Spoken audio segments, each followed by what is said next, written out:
প্রথম ম্যাচে পাকিস্তানকে 7 উইকেটে হারিয়েছে বাংলাদেশ। রিয়েল টেম্পারমেন্ট কাকে বলে সেটা লো স্কোরিং পিচে করে দেখিয়েছে টাইগাররা।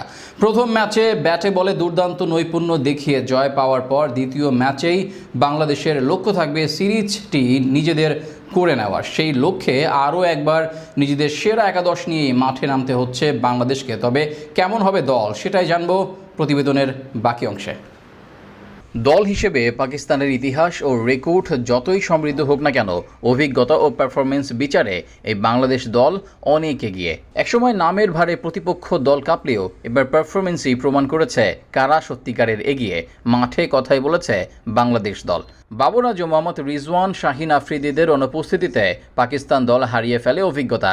বাংলাদেশ সেটা শুধু বুঝেই থেমে থাকেনি, সুযোগকে কাজে লাগিয়ে পুরো ম্যাচেই আধিপত্য দেখিয়েছে। শুরু থেকে শেষ পর্যন্ত আত্মবিশ্বাস, নিয়ন্ত্রিত পারফরমেন্স আর কৌশলগত বিচক্ষণতায় বাংলাদেশ বুঝিয়ে দিয়েছে তারা এখন আর কাগজে কলমে নয়, পারফরমেন্সেও দারুণ। আর সে কারণেই তো প্রথম ম্যাচে 7 উইকেটের দারুণ এক জয়। এদিকে প্রথম ম্যাচে তো জয় এসেছে, কিন্তু এখন কি আর বসে থাকার সময়? কালই তো 22 তারিখ, যেখানে দ্বিতীয় ম্যাচে মাঠে নামবে দুদল।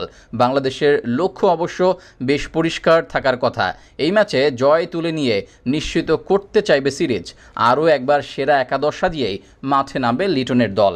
তবে কেমন হবে বাংলাদেশের সেরা একাদশ, চলুন দেখে নেওয়া যাক। ওপেনার হিসেবে একাদশে থাকবেন পারভেজ হোসেন ইমন এবং তানজিদ তামিম। দুজনের মাঝে একটা ইতিবাচক দিক আছে, সেটা হচ্ছে একজন খারাপ করলেও অন্যজন ভালো করবেই।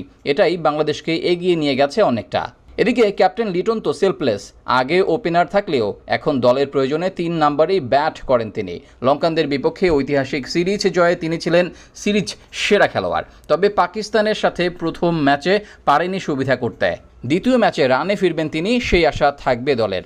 এদিকে 4 নম্বর পজিশনে খেলবেন তাওহিদ হৃদয়। সাম্প্রতিক ছন্দে ফিরেছেন তিনিও, যা দলের জন্য স্বস্তির। গুরুত্বপূর্ণ সময়ে রান আসছে তার ব্যাট থেকে, যদিও ধীর গতিতে, তবে দলের প্রয়োজনে এটা এখন পারফেক্ট।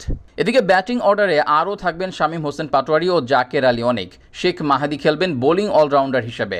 প্রথম ম্যাচে বল হাতে সময়টা ভালো যায়নি মাহিদির। এবার চোখ দেয়া যাক বোলারদের দিকে। পাকিস্তান সিরিজটি গুরুত্বপূর্ণ, তাই সেরা দল নিয়েই নামতে হবে মাঠে। 3 জন ফাস্ট বোলার ও আরও একজন থাকবেন স্পিনার। সেই হিসাবে রিশাদের দলে থাকা নিশ্চিত। কিপ্টে বোলিং আর ব্যাট হাতে রান তোলার ক্ষমতা তাকে অপরিহার্য করে তুলেছে দলে।